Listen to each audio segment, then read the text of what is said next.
জয়গুরু যেমন তাঁকেই দেখি। শ্রীনাথ পর্ব 23। দুর্গানাথ শ্যামলাল বাল্যাবধি ঈশ্বরমুখী।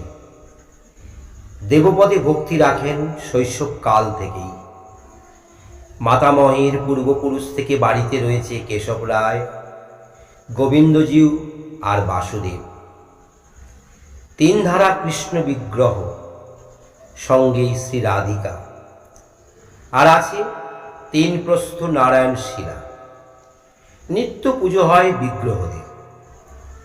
সারিকানা বাটোয়ারায় পালা করে করা হয় রাস, দোল, জন্মাষ্টমী ইত্যাদি। নয়াতরফ অর্থাৎ মাতুল ঘর হলেন বৃন্দাবন অধিকারী। বৃন্দাবন বাবুদের ভোগে আছে দোলের পালা। ছোট তরফের ভাগে জন্মাষ্টমীর ভার। রাসের পালা ছিল মেজ তরফের অর্থাৎ যাদবচন্দ্রের ইচ্ছায়। এই যাদবচন্দ্র হলেন দুর্গানাথের বাবা।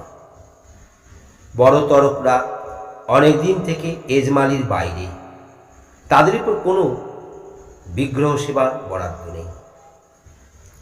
যাদবচন্দ্র হলেন ঘর জামাই। যাদবচন্দ্রের শ্বশুর ঈশ্বরচন্দ্র অধিকারী ছিলেন সামান্য দরিদ্র ঘরের ছেলে।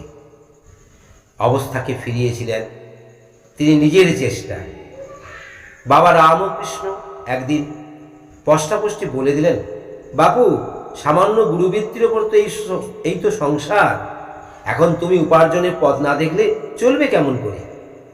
ঈশ্বরচন্দ্র হলো বড় ছেলে, কিন্তু বয়স তখন মাত্র 14 বছর। 14 বছর বয়সেই বাড়ি থেকে বেরিয়ে গেল ঈশ্বরচন্দ্র। তখনকার তিনি নদিয়া জেলার খ্যাতিমান জমিদার ছিলেন সদরপুরের সিংহবাবুরা। মিরপুর রেল স্টেশনের মাইল চারি উত্তর পশ্চিমে গেলেই সদরপুর। সদরপুরের জমিদার বাড়িতে গিয়ে আশ্রয় প্রার্থী হলেন ঈশ্বরচন্দ্র। নাবালক ব্রাহ্মণ বালক, কি কাজ করবে সে? জমিদারবাবু খুব সদয় ব্যক্তি, বললেন, থাকো, খাও আর লেখাপড়া শেখো। একটা হিল্লে হয়ে গেল ঈশ্বরচন্দ্রের। জমিদার বাবুদের আশ্রয় থেকে লেখাপড়া শিখে পরে কর্মচারী নিযুক্ত হলেই তাদের সঙ্গে মিলে রইলেন। নিজের বুদ্ধি বলে আর সততার গুণে ক্রমশই উন্নত হতে লাগলো পদে। উপার্জন করতে আরম্ভ করে টাকা পাঠাতে লাগলো বাবার নামে। বাবা লিখলেন, ঢের হয়েছে, আর রাগ করে থেকো না, এবার বাড়ি ফিরে এসো। ঈশ্বরচন্দ্র কিন্তু অল্পে ছাড়বার পাত্র নয়। পত্রের উত্তরে লিখত, আরো কিছুদিন ক্ষমা করুন, আপনার কৃতিপুত্র না হওয়া পর্যন্ত ফের এ মুখ দেখাবো না। অল্প দিনের মধ্যেই এস্টেটের দেওয়ান পদ পেল ঈশ্বরচন্দ্র। তখন মোটে 24 বছর। 10 বছর পরে বাড়ি ফিরে এসে পিতৃপদে প্রণাম করল ঈশ্বরচন্দ্র। সঙ্গে তখন পাইক বরকন্দাজ লোকলস্কর, একটা প্রকাণ্ড এস্টেটের তাজিমি কর্মকর্তা তখন সে। তখন থেকে ঈশ্বরচন্দ্রের অবস্থার পরিবর্তন। সাচ্ছল্যে সংস্থান করে, তবে এবার সংসারী হলেন ঈশ্বরচন্দ্র। স্ত্রী শ্যামাসুন্দরীর গর্ভে ছেলে হলো না, শুধু 3টি মেয়ে। 3 মেয়ের মধ্যে দুর্গানাথের মা রামসুন্দর হলেন দ্বিতীয়া। বৃন্দাবন অধিকারী হলেন রামসুন্দরীর খুড়তুতো ভাই। দুর্গানাথের বাবা যাদবচন্দ্রের আদি নিবাস ছিল ফরিদপুর জেলার সোনারপুর গ্রামে। শ্বশুরের ছেলে নেই, আহ্বান পেয়ে এসে রইল শ্বশুর ঘরে নাজিরপুরে।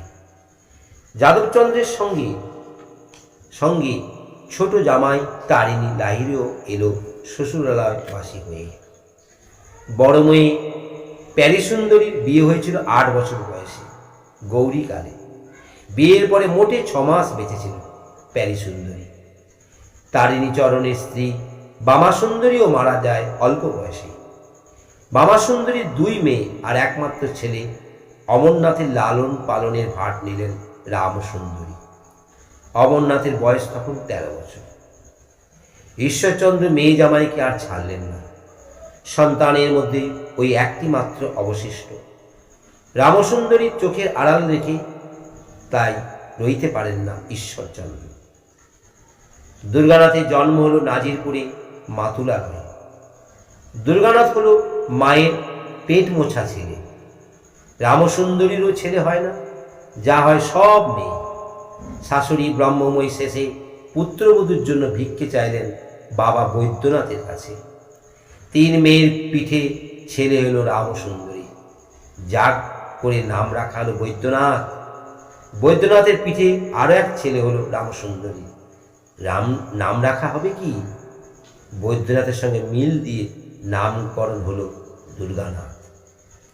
দুর্গানাথের জন্মের অল্প দিন পরেই পরলোক প্রাপ্তি হলো যাদবচন্দ্রের। দুর্গানাথের জন্ম হলো 1288 সালের পহেলা বৈশাখ, আর যাদবচন্দ্র মারা গেলেন 1288 কার্তিক মাসে। সেবার কার্তিকের রাসের পালা পড়েছিল যাদবচন্দ্রের হিস্সায়। রাজযাত্রা বাজার সওদা করতে যাদবচন্দ্র এসেছেন পাবনায়। মুটের মাথায় মালের বোঝা পাঠিয়ে দিয়ে সন্দেশ মিঠাইয়ের সওদা সেরে নিজে ফিরছেন সন্ধেবেলায়। নাজিরপুর হাটতলার দুপাশ দিয়ে বুড়ো বুড়ো বটগাছ। বটতলা রাস্তার এসে পড়তেই কেমন যেন ধাঁধা লাগলো যাদবচন্দ্রের চোখে। দেখলেন বাঘের হাতে পড়েছেন। তিনি মস্ত একটা বাঘ সিধা দৌড়ে আসছে তাকে গিলতে। আসলে বাঘ নয়, কিছুই নয়। জ্ঞান হারিয়ে মাটিতে পড়ে গেল যাদবচন্দ্র। হাতের মিঠাইটার হাঁড়ি ভেঙে পড়ল রাস্তায়। শেষে দেখতে পেয়ে দোকানদাররা কয়েকজন ধরাধরি করে পৌঁছে দেয় বাড়িতে। রাত্রে কিছুই মুখে দিতে হলো না। কেউ বললে একে তো ভয় পেয়েছে, তাতে আবার বাঘের ভয়? কাজ নেই, কিছু মুখ দিয়ে। বাঘের তাড়াই নাকি জমের তাড়া? কিছু মুখে না দিলে কি হবে? ভেদ আর বমি আরম্ভ হয়ে গেল শেষ রাত্রির থেকে। ডাক্তার এসে দেখলে বললে কলেরা হয়েছে। সেই রোগেই দেহাস্ত হল যাদবচন্দ্রের। যাদবচন্দ্র গেল, কিন্তু রোগ গেল না। নিয়ে গেল বড় ছেলে বৈদ্যনাথ আর যাদবচন্দ্রের এক ভাই ঈশানচন্দ্রকেও। সবেদন নীলমণি হয়ে রইল দুর্গানাথ, বংশের একমাত্র রক্ষক। দুর্গানাথে লেখাপড়া আরম্ভ হয় গ্রামের মুসলমান খন্দাকারদের খানকা ঘরে যোগেন মৈত্রের পাঠশালায়।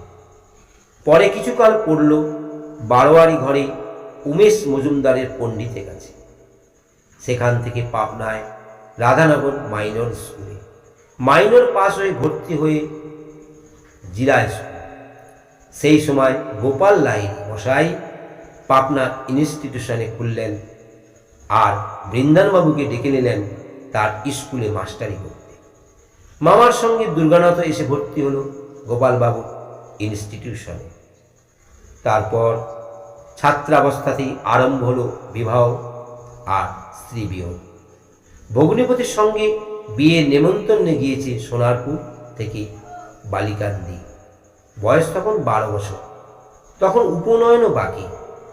জল তেষ্টা পেয়ে জল খেতে ঢুকেছে বিয়ে বাড়ির মধ্যে। সেটা হলো কোণে বাড়ি। দেখলে উঠোনে চেয়ারে বসে দিব্যি মুরব্বিপনা এক ভদ্রলোক। ভাবলে ইনি বাড়ির কর্তা। বললে, আমার খুব তেষ্টা পেয়েছে, একটু জল খাবো।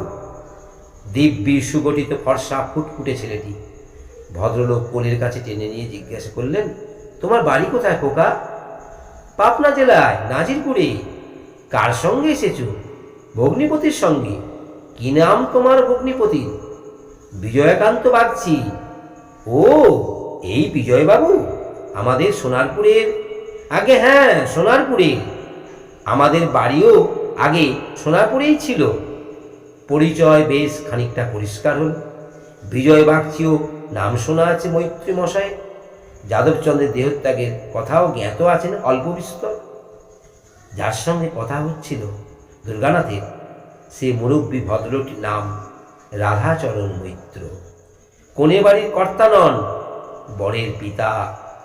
শুধু জল নয়, জলযোগের ব্যবস্থা করে দিলেন মৈত্রী মশাই, আর গিয়ে ধরলেন বিজয় বাগচিকে, আপনার এই শালকটিকে দয়া করে দিতে হবে আমার মেয়ের জন্য। আমার বড়ই পছন্দ হয়েছে ছেলেটাকে, যেমন আমার প্রতিমার মতো মেয়ে, তেমনি আপনাদের কার্তিকের মতো ছেলে। বাগচি বললে, ও এখন ছেলে মানুষ, ওর এখনো পৈতে হয়নি, আর অভিভাবক বলে ওর মা, বলে দেখতে পারেন তাকে, তিনি এখন সোনারপুরেই আছেন আমাদের বাড়িতে। ছেলের বিয়ে উঠে গেলেই মাকে এসে ধরে বসলেন মৈত্রমশাই, ছেলেটা আমার বড় মন পছন্দ, দয়া করে যদি আমার মেয়ের সঙ্গে দিতে অমত না করেন, ইত্যাদি ইত্যাদি। মা সব বললেন নিজেদের কথা, বললেন স্বামীর মৃত্যুর পর বৈষয়িক গণ্ডগোল আর ভাগ বিভাগের কথা, অকপটেই জানিয়ে দিলেন নিজেদের আর্থিক অবনতি আর দায় দেনার কথা। কিন্তু মৈত্রমশাই তাও ছাড়বেন না, বললেন সব ভার আমার, আমার ছেলের মেয়ে বিয়েতে যে দান সামগ্রী পেয়েছ সব আপনার ছেলে, উপনয়নের যাবতীয় খরচও আমার, আর আপনার 700 টাকা দেনা শুধুবার ভাড়ও রইল আমার। রামসুন্দরী শেষে রাজি হলেন। দুর্গানাথের বিয়ে হয়ে গেল ফরিদপুর মৌরাটের রাধাচরণ মৈত্রের কনিষ্ঠা কন্যার সঙ্গে। দুর্গানাথ তখন সবেমাত্র মাইনর পাস করে জেলা স্কুলে প্রথম 5ম শ্রেণীতে এসে ভর্তি হয়েছে। অল্প কয়েক বছর এর মধ্যেই তেজ বড় হলো দুর্গানাথ। ছেলের 3য় বিয়ে দিয়ে পরলোক গমন করলেন রামসুন্দরী। 1311 সালের অগ্রহায়ণ মাসের এক শীতের দিনে বাইরে যাবার জন্য ঘটি নিয়ে দাঁড়িয়েছিলেন। অমনি জলভরা মির্জাপুরি ভারী ঘটিটা হাত ফসকে পড়ে গেল পায়ের উপরে। ডান পায়ের বুড়ো আঙুলটা ছিল গেল ছেঁচে, খানিকটা চামড়া ছড়ে গিয়ে নীল বর্ণ হয়ে গেল আঙুলটা। সারারাত্রি যন্ত্রণায় ঘুম হলো না। পরদিন কল দেওয়ার হলো পাবনার বড় ডাক্তার জগৎ রায়কে। জগৎবাবু দেখে বললেন, এটা ধনুষ্টঙ্কা, টিটেনাস। রুগীর তখন চোয়াল ধরে এসেছে, ঘাড় আড়ষ্ট হয়েছে, দেহ ধনুকের মতো বেঁকতে আরম্ভ করেছে পেছনের দিক। 2 বেলা রুগী দেখতে আসছেন জগৎবাবু। জগৎবাবু একবারের ভিজিট তখন 8 টাকা। ছেলেকে বারণ করে দিলেন রামসুন্দরী, ওরে আমার জন্য 8 টাকা খরচ করিস নে, আর ডাক্তার ডাকতে হবে না, আমি ভালো একেবারে ওপারে গিয়ে। মার মাথার কাছে বসে কাঁদতে লাগলো দুর্গানাথ। মার এই অবস্থা, এর মধ্যে বিয়ের কাজ হয় কেমন করে? এ বিয়ে অবশ্য প্রথম বিয়ে নয়, কোনে বয়স পেয়েছে, এখন পুনর্বিয়ের অনুষ্ঠান হলে স্বামীর ঘরে আসবে। দুর্গানাথ তাকালো মার মুখের দিকে, মানে মার অনুমতি পেলেই অনুষ্ঠান বন্ধ করে দেবে। কিন্তু মার ইচ্ছে তা নয়। এরানো জীবেই আড়ষ্ট জীবেই বলে উঠলেন, না, কাজ বন্ধ হবে না, আমি বৌমাকে ঘরে পৌঁছে দিয়ে তবে আমি যাব। পরে থেকেই কাজ তোলালেন রামসুন্দরী। 8 দিনের দিন সন্ধেবেলাতে বললেন, তোমরা সব খাওয়া দাওয়া সেরে নাও, আমার গাড়ির ঘন্টা বেজেছে। রাত 9টার সময় আমার জিজ্ঞাসা করলেন, খাওয়া হয়েছে তোমাদের সকলের? হ্যাঁ। তবে আমাকে উঠানে বের করে দাও, তুলসী তলায় নিয়ে যাও, সেসব আড়ষ্ট জীবের কথা, সব জড়ানো কথা। গাঁয়ের ডাক্তার দেবেন মজুমদার আর চন্দ্রনাথ দাস নাড়ি ধরলে, বললে ধাত নেই। তুলসী তলায় এনে উত্তর শিউরি করে রাখা হলো রামসুন্দরীকে।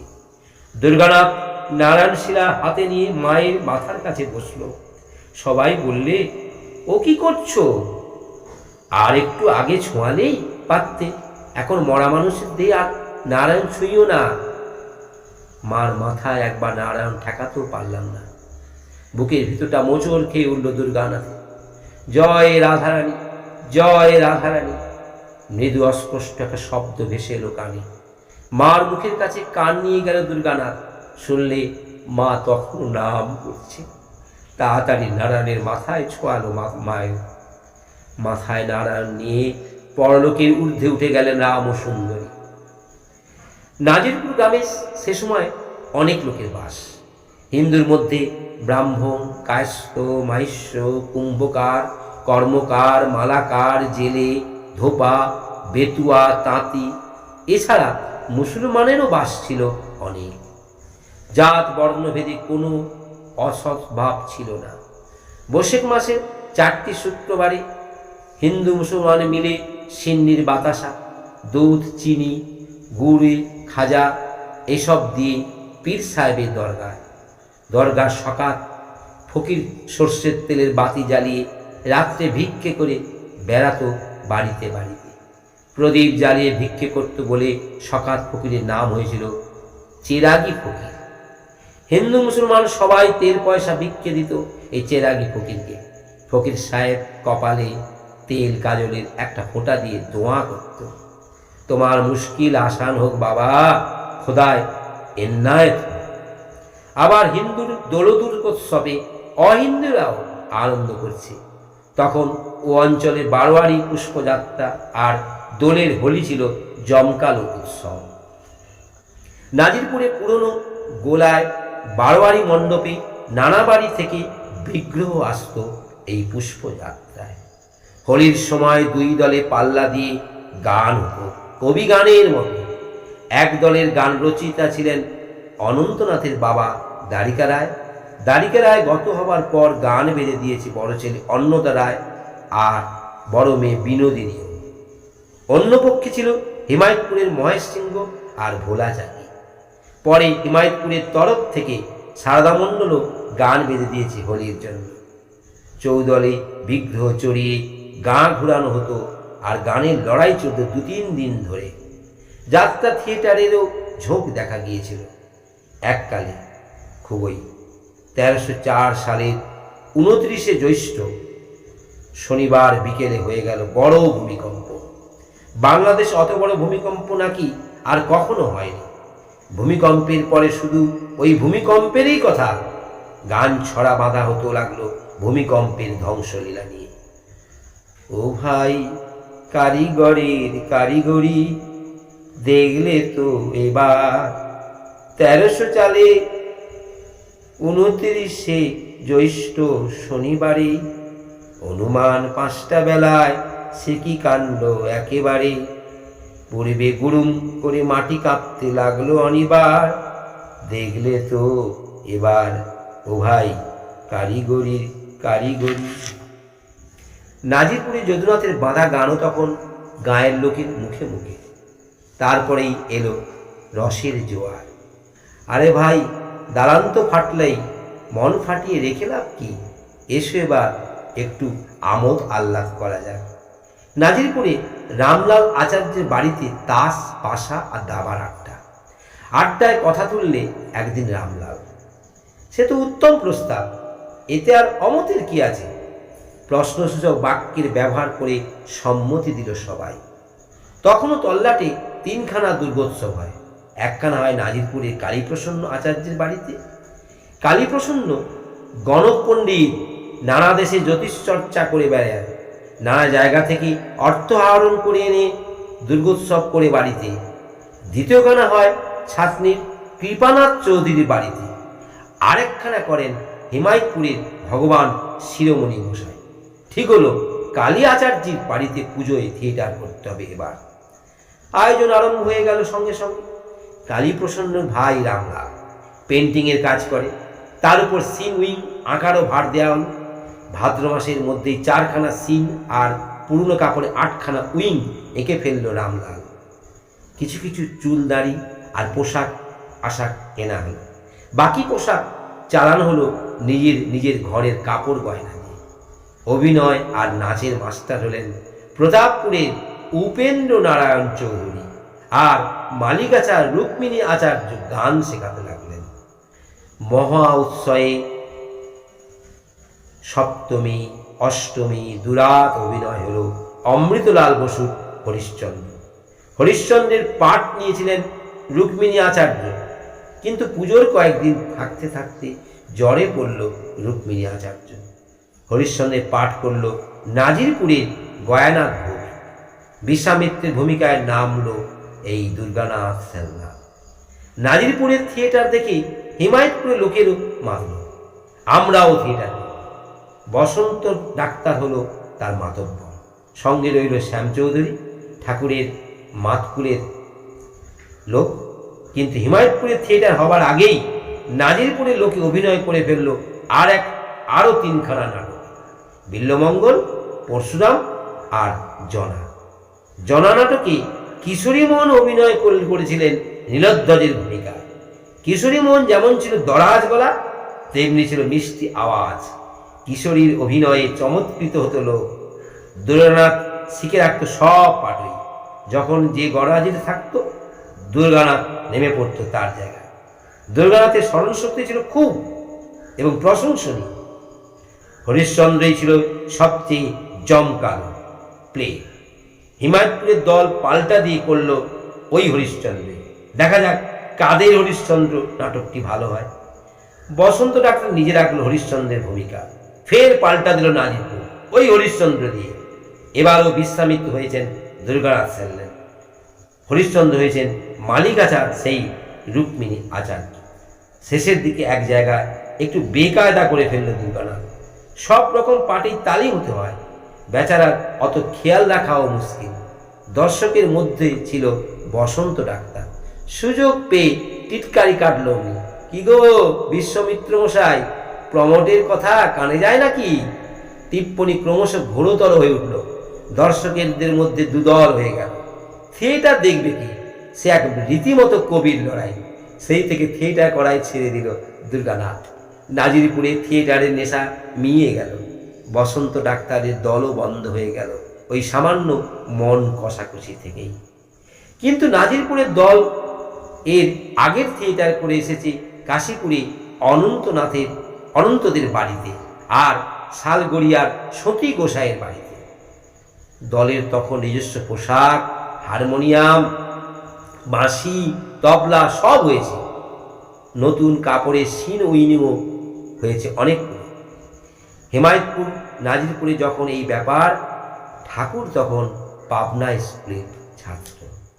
কিন্তু থিয়েটার দেখার শখ খুব ভারী ছিল। দুই দলের প্রায় সব পালাগুলি দেখেছিলেন। পরে দুর্গানাথকে কত বলেছেন, দাদা আপনার থিয়েটার দেখেছি অনেক। জিজ্ঞাসা করছেন, বলতে পারেন এখন সেই বিশ্বামিত্রের পাঠ যে করেছিল তার চেয়ে দেখা যায় যে শুনেছিল তারই মনে রয়েছে বেশি। বিল্বমঙ্গল ঠাকুর এই দুর্গানাথ একেবারে হয়েছিল সমগিরি। পরশুরাম একেবারে হয়েছিল, তাতে হয়েছিল ওই যমদগ্নি।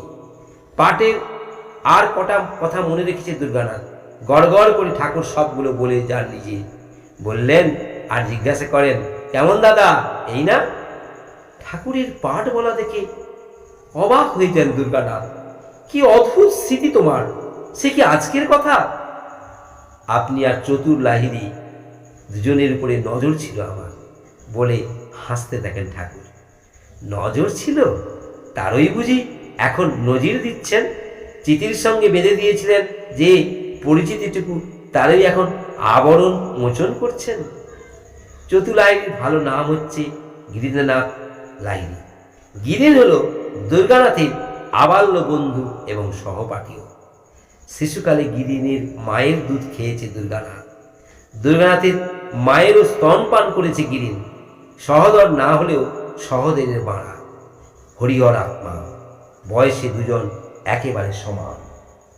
এর মধ্যে এক ব্যাপার হয়ে যায়। দুর্গানাথের বয়স তখন 18 কি 19। মা তখন বেঁচে। পাবনা মথুরাপুরী রামচন্দ্র সরকার বলে একটা লোক, যাতে কায়স্থ, গাই বাঁধা দেওয়া হয়নি আদালতের পিয়ন। বেশি লেখাপড়া না জানলেও কি হবে, লোকটি ছিল হরিভক্ত। গীতা ভাগবত প্রায় কণ্ঠস্থ। আদালতের হাকিমদের রামায়ণ ভাগবত শোনায়, খুশি করে তার এই দৈবগুণ দিয়ে। রাম সরকারের জ্ঞান বুদ্ধি থেকে সবাই মুগ্ধ। তার যেমন ছিল বিবেক ভক্তি, তেমনি ছিল সেবা বুদ্ধি। রাত্রে একদিন স্বপ্নাদেশ পেল রামচন্দ্র। নাজিরপুরে ঈশ্বর অধিকারী তোল কুলগুরু। ঈশ্বরচন্দ্রের দৈত্য আছে দুর্গানাথ। দীক্ষা নিবি, যা সেখান থেকে। খুঁজে খুঁজে দুর্গানাথের কাছে এসে হাজির। দুর্গানাথ বললে, আমি দীক্ষা দেব কি? আমারও এখনো দীক্ষা হয়নি। আমার ছোট আজিমা দীক্ষা দেন, তুমি বরং তার কাছে যাও। কিন্তু রামচন্দ্র তা শুনবে না। বললে, আপনাকেই দীক্ষা দিতে হবে, আপনার হয়ে না থাকলে আপনি আগে নিন। বাধ্য হয়ে কুলগুরু তারক ব্রহ্ম ভট্টাচার্যের কাছ থেকে তখনই দীক্ষা নিতে হলো দুর্গানাথকে। কিন্তু এ হলো শক্তিমন্ত্রের দীক্ষা, আর রামচন্দ্রকে দিতে হবে বৈষ্ণব মন্ত্র। সে মামা বৃন্দাবন অধিকারীর কাছ থেকে সব জেনে তবে দীক্ষিত করল রামচন্দ্রকে। রামচন্দ্র শুধু দীক্ষা নিয়েই ক্ষান্ত নয়, একের পর এক ধর্মের গুরুতত্ত্বের কথা জিজ্ঞাসা করে, প্রশ্নের পর প্রশ্ন এনে হাজির করে। একের দুর্গানাথের বয়স অল্প, তাতে শাস্ত্রগ্রস্তই বা পড়েছে কি? প্রশ্নে প্রশ্নে ব্যতিব্যস্ত হতে থাকলো দুর্গানাথ। একবার যায় কুলগুরুর কাছে, একবার ছুটে আসে মামার কাছে। শিষ্যের প্রশ্নে জবাব দিতে না পারলে মান থাকে না, গুরুর গুরুত্বের খেলাপ হয়ে যায়। কিন্তু উত্তর যা পায় তাতে নিজেই তৃপ্ত হতে পারে না। আকাঙ্ক্ষা উত্তর বাড়তে থাকে, মৌমক্ষীর মধু লিপ্সার মতো। শেষে শিষ্যের প্রশ্ন নিয়ে আসতে আরম্ভ করল, শালিগাড়িয়ায় সতীশ গোস্বামী বড় ভাই রসিক গোস্বামীর কাছে। একটার উত্তর লিখে পাঠাতেই আরেকটা তত্ত্বক্ষুধা এসে হাজির। দৌড়তে হলো পাবনার বড় বড় পণ্ডিতের কাছে।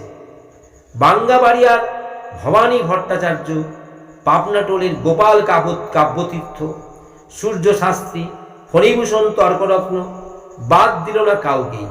তত্ত্ব জিজ্ঞাসু হলো সকলের কাছে গিয়ে এই দুর্গানাথ। শেষে উত্তর লিখে পাঠালো, তোমার সব জিজ্ঞাসার জবাব এখনো পাইনি, যদি কোনোদিন পাই জানাবো। মনুষ্য জীবনের এই যে চরম সাধনা, তাতে আর সন্দেহ নেই। তখন থেকেই ভাব পাল্টে গেল দুর্গানাথে। নিয়মিত সন্ধ্যা পূজার নিক করে, তালপাতার চণ্ডী, গীতা, মহাভারত, চৈতন্য জীবনী পড়ে, আর ভগবানের পাদপদ্ম স্মরণ করে একলাটি বসে কাঁদে, প্রভু আমাকে দয়া, তুমি সর্বতত্ত্ব সার, দয়া করে জানতে দাও তোমাদের এই ভক্তি তত্ত্বটুকু, একবার দেখতে দাও তোমার চরণ কমল যুগল। কেঁদে কেঁদে আকুল হয়ে পড়ে দুর্গানাথ। প্রার্থনা রস পরিপক্ক হয়ে ভক্তি রসে পরিণত হয়। মাতৃবিয়োগের পর থেকে আরো প্রবল হয়ে উঠেছে সেই প্রার্থনা, ওগো জীবন হরি, আমাকে হিতাকাঙ্ক্ষা থেকে করো, মার্জিত করো তোমার করুণা সিন্ধুর শীত বাড়িতে।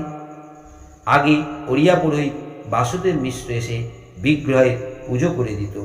দীক্ষার পর থেকে দুর্গানাথ পুজোর ভার নিজেই নিয়েছে নিজের হাতে, পুজো করে আর এই বলে মিনতি জানায় শ্রী ভগবানের কাছে, আমাকে দয়া করো। অর্চনার সঙ্গে রচিত করে তোলে একান্তের প্রার্থনা, প্রাণের প্রার্থনা পত্রখানা। জয় গুরু, বন্দে পুরুষোত্তম।